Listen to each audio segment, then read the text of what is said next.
विकासापेक्षा थोडं जातीपातीच्या राजकारणामुळे आपल्याला अडचण निर्माण झाली, पण पराभवानं खचून जाणारा संजय पाटील नाही, हे तुम्हाला सगळ्यांना माहिती आहे। जसं म्हणतात, शिकार करायची असेल तर 2 पावलं मागे यावी लागते।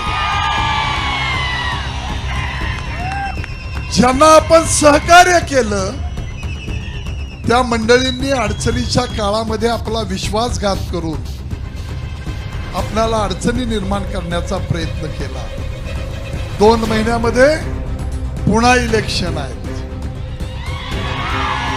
माझी आपल्याला विनंती आहे, त्या शक्तीनं त्या ताकदीनं या तालुक्यातली इलेक्शन, ही विधानसभेचे इलेक्शन आपल्याला जिंकायचे आहे। प्रभाकर तुमच्यासाठी काम करतोय। काही माणसांना बोलण्याची सवय आहे, 1 हात लाकूड आणि 10 ढलपी म्हणतात। दहीहंडीच्या उत्सवाच्या निमित्तानं या ठिकाणी उपस्थित असलेले सर्व गोविंदा,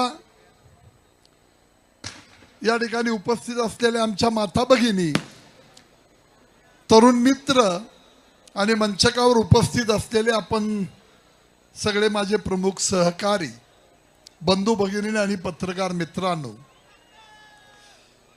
या दहीहंडीचा उत्सव या ठिकाणी जो घेतला गेला, त्याच्या पाठीमागं आपल्या गावातली, आपल्या तालुक्यातली, आपल्या शहरातली बरीचशी मंडळं बाहेरच्या जिल्ह्यामध्ये जाऊन 3-3, 4-4 लाख रुपयांची बक्षिसं घेत असतात।